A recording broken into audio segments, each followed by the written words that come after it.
নাগরিক পার্টির পক্ষ থেকে আমরা আজকে 5 সদস্যের একটি প্রতিনিধি দল ইলেকশন কমিশনে এসেছি।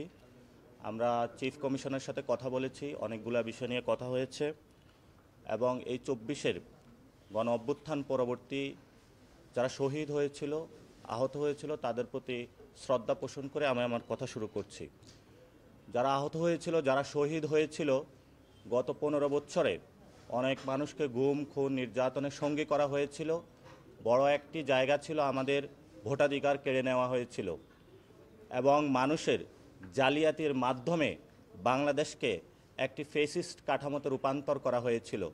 আর এই ফেসিস্ট কাঠামোর রূপান্তরে অন্যতম ভূমিকা রেখেছিল নির্বাচন কমিশন। এই সংস্কারের মধ্য দিয়ে যে নতুন একটি বাংলাদেশ আমরা পুনর্গঠন করতে যাচ্ছি, সেই সংস্কার প্রক্রিয়ার মধ্য দিয়ে নির্বাচন কমিশনকেও যাতে আমরা নিয়ে যেতে পারি, সেই বিষয়ে আমাদের মধ্যে দীর্ঘক্ষণ আলোচনা হয়েছে। যে আলোচনাগুলোর মধ্যে আমরা জাতীয় নাগরিক পার্টির পক্ষ থেকে অনেকগুলো দাবি উত্থাপন করেছি।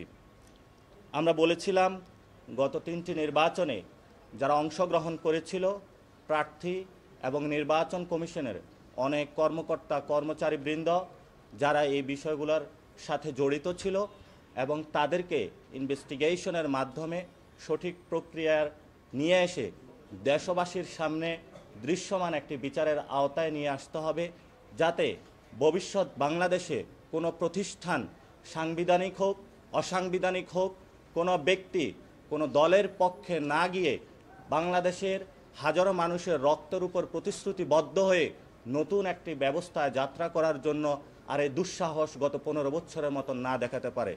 সেই বিষয়ে আমরা কথা বলেছি।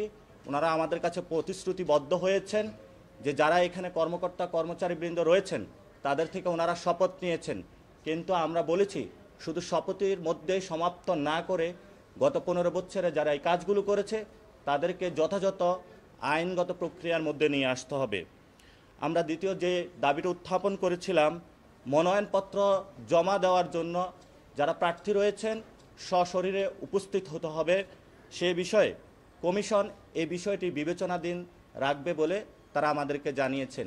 কারণ আমরা দেখেছিলাম যে অনেক বড় বড় ঋণখেলাপি থেকে শুরু করে গুন্ডা মাস্তান জনগণের ভোটের মাধ্যমে দিয়ে সংসদের মধ্যে একটি দুর্বৃত্ত ব্যবস্থা চালু করেছে। ফলত আমরা আর এই ব্যবস্থা দেখতে চাই না। আমরা দেখতে চাই গ্রামের মসজিদের ইমাম, স্কুল শিক্ষক যারা কোনো ধরনের টাকার বাণিজ্যের সাথে ছিল না, যারা এই পচা গলা সমাজের সাথে রিলেটেড ছিল না, সমাজের সুন্দর মানুষগুলো যাতে পার্লামেন্টে গিয়ে জনপ্রতিনিধি হয়ে ভবিষ্যৎ বাংলাদেশ গঠন করতে পারে, সে ব্যবস্থা প্রণয়নে আমরা কোনো গুন্ডা মাস্তানকে পরিহার করে সশরীরে জমা দিয়ে নতুনভাবে একটি বাংলাদেশে অধ্যায় রচনা করার জন্য তাদের কাছে দাবি জানিয়েছি। আমাদের বর্তমান যে নির্বাচন ব্যবস্থা, সেখানে প্রিজাইডিং যারা অফিসার রয়েছে বিভিন্ন জায়গায় তাদেরকে একটি সার্বভৌম ক্ষমতার বড় একটা অধিকার দেওয়া হয়েছে। পরবর্তীতে ইলেকশন কমিশন এই বিষয়ে কোনো রেসপন্সিবিলিটি নিয়ে থাকে না যে কোথায় ইলেকশন কেমন হয়েছে। সেজন্য আমরা বলেছিলাম গ্যাজেট পূর্ববর্তী 48 ঘন্টার মধ্যেই নির্বাচন কমিশন থেকে একটি সার্টিফিকেশন দিতে হবে এই ইলেকশন বিশ্বাসযোগ্য হয়েছে কিনা, যাতে পরবর্তীতে একটি প্রাতিষ্ঠানিক আকারে ব্যক্তি আকারে নির্বাচন কমিশনকে আইনের আওতায় আনা যায়। আমরা দেখেছিলাম নির্বাচন কমিশন গত 15 বছরে কোনো সার্টিফিকেশন দেয় নাই, বরং বিভিন্ন দলীয় অফিস থেকে সার্টিফিকেশনগুলো এসেছে। এই জন্য আমরা সাংবিধানিক প্রতিষ্ঠানকে সাংবিধানিক আকারে রাখতে চাই, দেশের মানুষের কাছে জবাবদিহিতার জায়গায় নিয়ে আসতে চাই। সেই জায়গা থেকে আমরা 48 ঘন্টার গ্যাজেটের পূর্ব সময়ের মধ্যেই বিশ্বাসযোগ্য নির্বাচন হয়েছে কিনা নির্বাচন কমিশন থেকে সার্টিফিকেশনের কথা বলেছি। আমরা বলেছিলাম যারা মামলার যাতে দ্রুত নিষ্পত্তি হয় সে দাবিটি আমরা জানিয়েছিলাম। কারণ আমরা দেখেছিলাম গত 15 বছরে অনেক প্রার্থী রয়েছেন যারা বিভিন্ন জায়গায় ঋণখেলাপি হয়েও এবং তাদের যে হলফনামা নির্বাচন কমিশনে জমা দিয়ে থাকেন সে বিষয়ে তারা অনেক ছল ছাত্রীর আশ্রয় নিয়ে থাকেন। সে বিষয়ে আমরা তাদের কাছে দাবি জানিয়েছিলাম যাতে নির্বাচনের 3 মাস পূর্বেই যারা হলফনামা বিশ্বাসযোগ্য কিনা এই বিষয়গুলা বিভিন্ন ইনভেস্টিগেশনের মাধ্যমে করে দ্রুত এটি মামলার মাধ্যমে এবং দ্রুত তাদের যে কাগজপত্র রয়েছে সেগুলো চেকের মাধ্যমে দ্রুত নিষ্পত্তি করা হয় সেই বিষয়টা বিবেচনাধীন করার জন্য আমরা তাদের কাছে জানিয়েছি। তারা বিষয়টি বলেছিলেন যে এই বিষয়ে তারা সম্মত হয়েছেন এবং তারা এটা ভবিষ্যতে কাজ করবেন বলে জানিয়েছেন।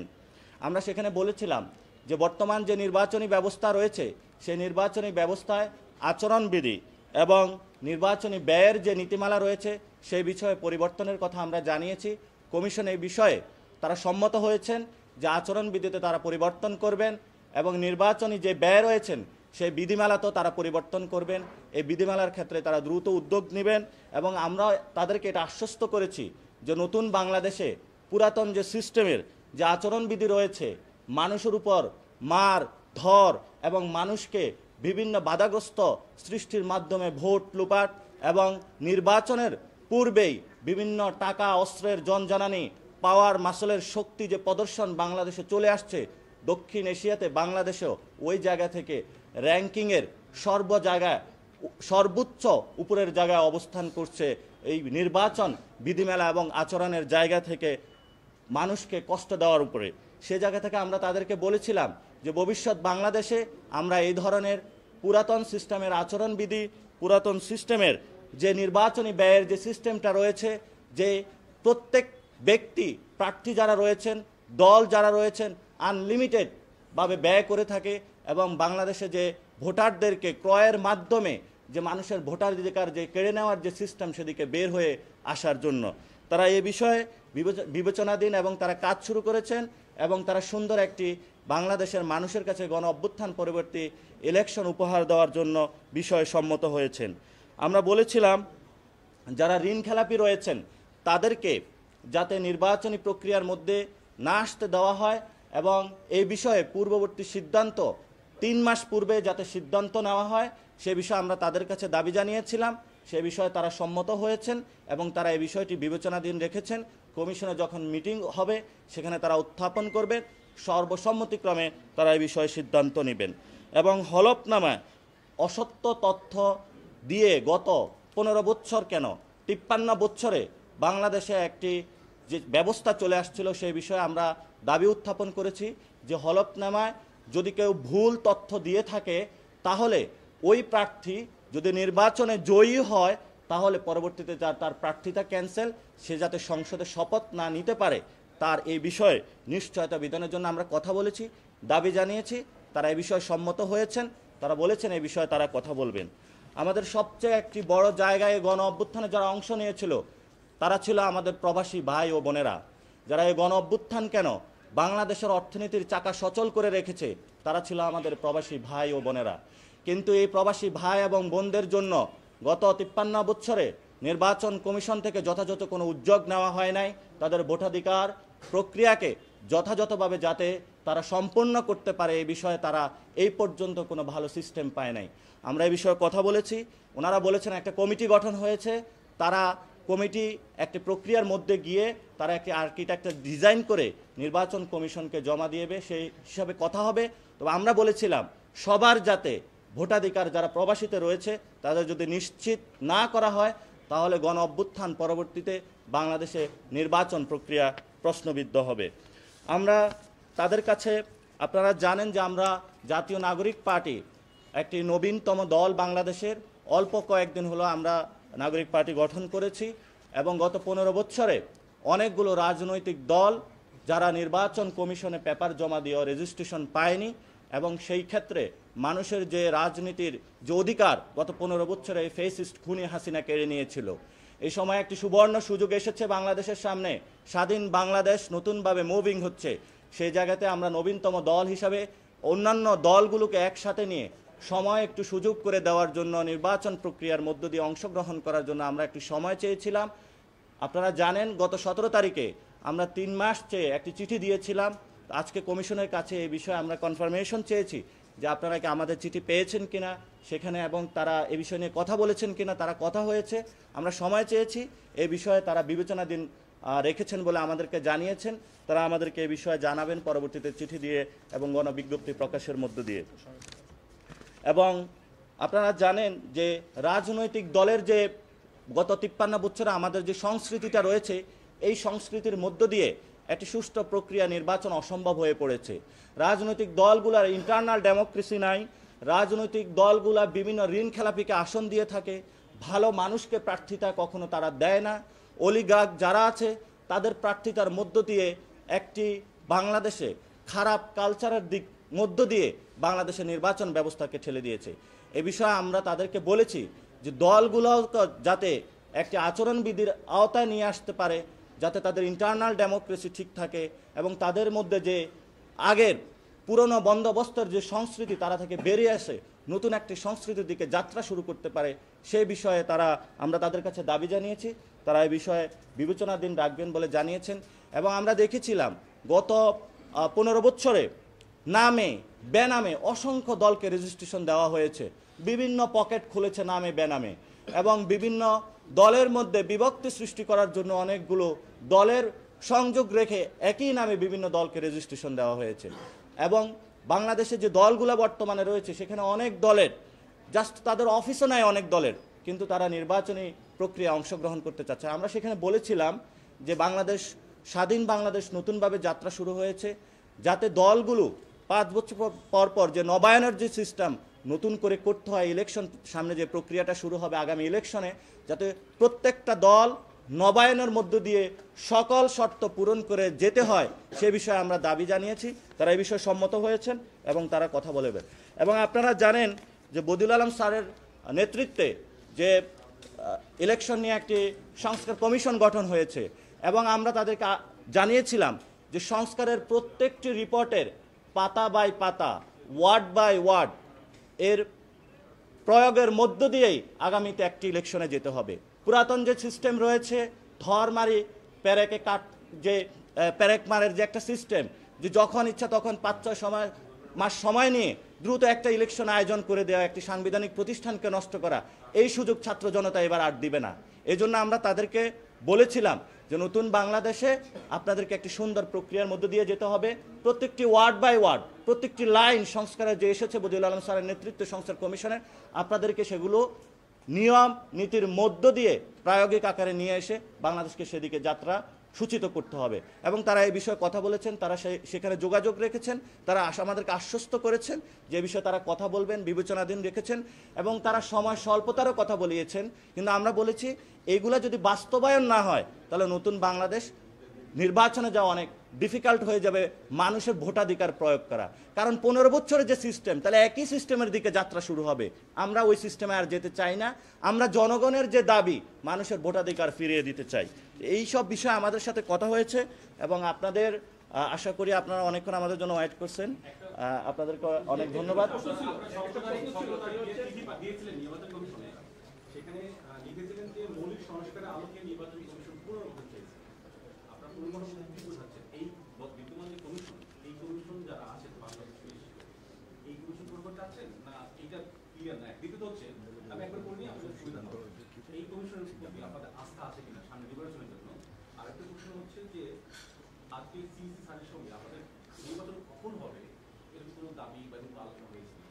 আমাদের প্রথমত যে বিষয়টি কথা হয়েছে, সাংবিধানিক প্রতিষ্ঠান হিসাবে আমরা অনেকগুলো কথা নির্বাচন কমিশন থেকে শুনতে পাই, যেগুলো আমাদের প্রধান উপদেষ্টার থেকে আমরা এখনও শুনি নাই। রোড ম্যাপের কথা আমরা শুনি নাই, কিন্তু নির্বাচন কমিশন থেকে এসেছে। এই জন্য আমরা বলবো কোনো জায়গায় কথা বলার জন্য নির্বাচন কমিশন নিজেদের জায়গা থেকে সতর্ক থাকবেন। এবং প্রধান উপদেষ্টা যে কথা বলেছেন যে একটি ডিসেম্বর থেকে জুনের মধ্যে যে নির্বাচন, সেই বিষয়ে তারা কাজ শুরু করার জন্য করতে পারে। কিন্তু রোড ম্যাপ বা সরকার থেকে কোনো দিক নির্দেশনা আসার আগেই যখন তারা নিজেদের থেকে কোনো কথা বলে থাকেন, সেটা নিয়ে আমরা একটু সন্দেহ পোষণ করি। এবং আমরা বরাবরই বলেছিলাম যে 2022-এর যে নিয়ম নীতি রয়েছে, এটা তো সেখানে বিএনপিও বিরোধিতা করেছিল এবং সবগুলো দলে বিরোধিতা করেছিল। এটা ফ্যাসিস্ট সরকার সেই নিয়মগুলো বানিয়েছিল। সেই নিয়মের অধীনে যাতে এই ইলেকশনটা না হয়ে একটা সংস্কার প্রক্রিয়ার মধ্য দিয়ে একটা নতুন বাংলাদেশে নির্বাচন হয়, সে বিষয়ে আমরা তাদেরকে কথা বলেছি। এবং গত 17 তারিখে যে আমরা চিঠিটা দিয়েছিলাম, আমরা বারবার সেটাতে ফোকাস করেছিলাম যাতে সংস্কারের বিষয়গুলোকে ফোকাস করা হয়ে থাকে এবং সংস্কারের মধ্য দিয়ে একটি নতুন নির্বাচন আসে। সেই বিষয়ে আমরা তাদেরকে যাতে নির্বাচন কমিশন সেদিকে ধাবিত হয়, সে বিষয়ে তাদেরকে কাজ যাতে ন্যায় বাংলাদেশের জনদাবির মুখে সে বিষয়ে তাদেরকে আমরা দাবি জানিয়েছি। আচ্ছা, আমার এখানে একটা ভোটের সময়কাল নিয়ে আজকে স্পেসিফিকভাবে ভোটের সময়কাল নিয়ে ইলেকশন কমিশন আপনাদের কোনো ধারণা দিয়েছে কিনা বা আপনারা কোনো সময় নিয়ে আলোচনা করেছেন? আমরা স্পেসিফিক ভাই বক্তব্যটা একটু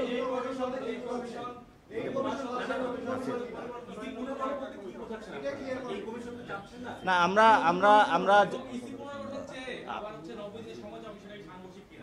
আমরা যেটা বলেছিলাম যে 2022 সালের যে সার্চ কমিটির যে প্রক্রিয়া, আমরা তো ওই প্রক্রিয়ার বিরোধিতা করি এবং আমরা বলেছিলাম যাতে সংস্কারের মধ্য দিয়ে একটি সুন্দর প্রক্রিয়ার মধ্যে দিয়ে আসে। সেখানে যদি ঐক্যমত কমিশন সম্মত হয় এবং তারা যদি এই বিষয়ে ব্যবস্থা নেয়, তার পরবর্তীতে হয় এটা সরকারের একটি সিদ্ধান্ত। কিন্তু আমরা যারা কমিশনার রয়েছেন সেই বিষয়ে না, আমরা সাংবিধানিক প্রতিষ্ঠান আকারে দেখি। সাংবিধানিক প্রতিষ্ঠান আকারে সরকারের ঐক্যমত কমিশন থেকে যদি ডিসিশন আসে সেই বিষয়ে পুনর্গঠন হলে সেই বিষয়ে আমরা দেখব। যদি না হয় ইলেকশনের আগে, তখন আমরা এটার পরবর্তীতে কমেন্ট করবো এই বিষয়ে। ধন্যবাদ সকলকে।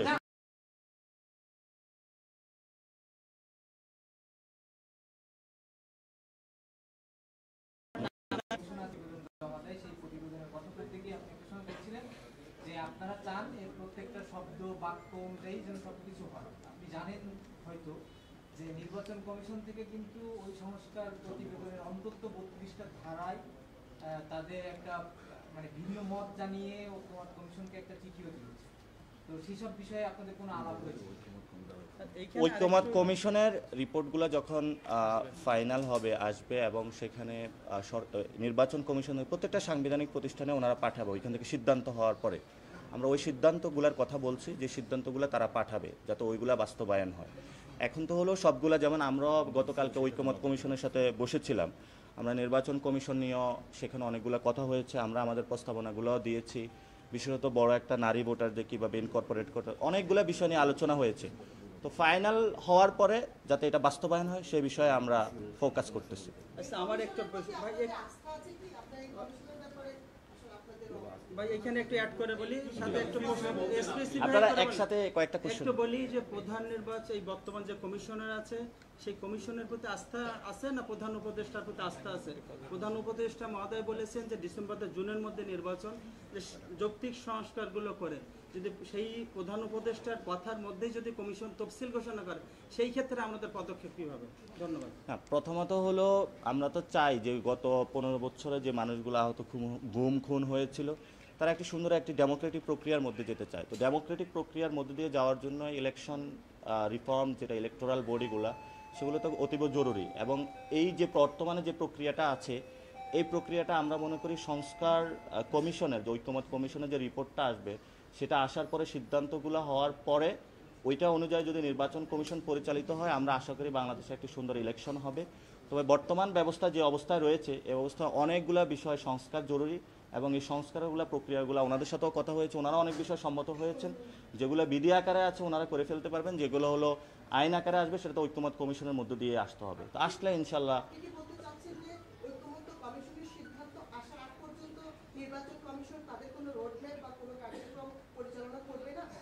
না, এটা নির্বাচন কমিশনের যে প্রতিদিন নিত্যকার কাজগুলো তারা করতে পারে, কিন্তু আমরা আভ্যন্তরীণ কাজগুলো তারা করতে পারে, কিন্তু যখন ইলেকশনের ফুল প্রিপারেশন পেজে তারা যাবে সে বিষয়ে ঐক্যমত কমিশন থেকে যে রিপোর্টটা আসবে ফাইনাল হয়ে, তখন তার মধ্য দিয়ে যাওয়া উচিত বলে আমরা মনে করি এবং সেটা নিয়ে আমরা দাবি জানিয়েছিলাম।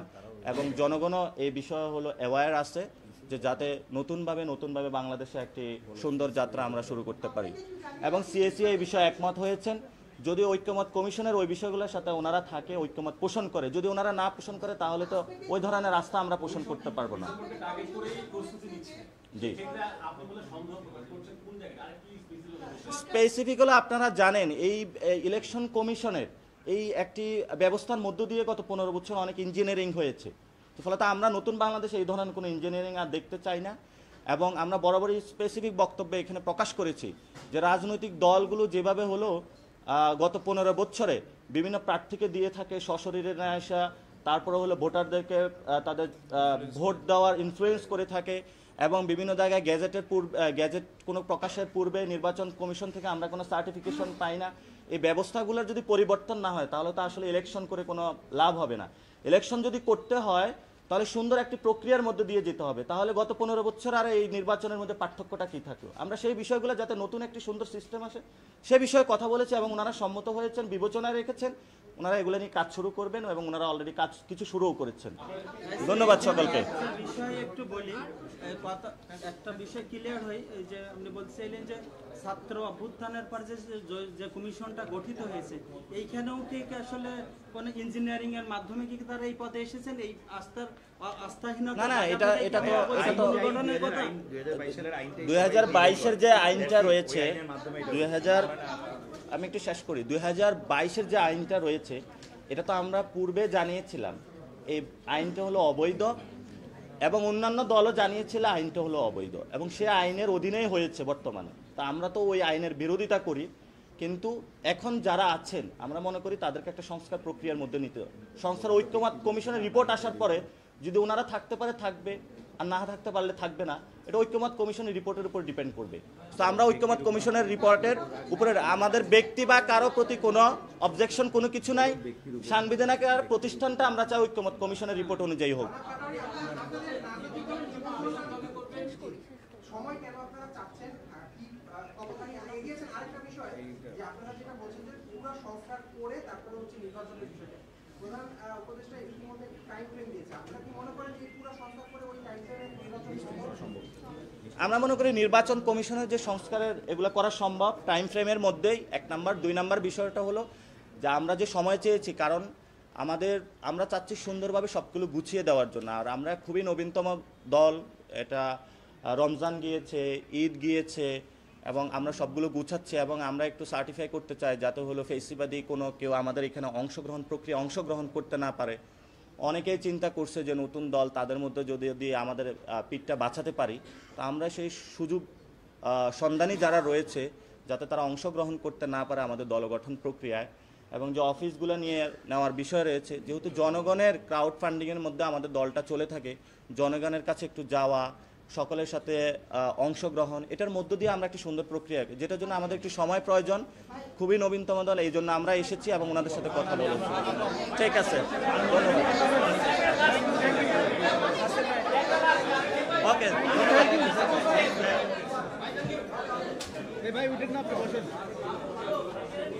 ফয়সাল।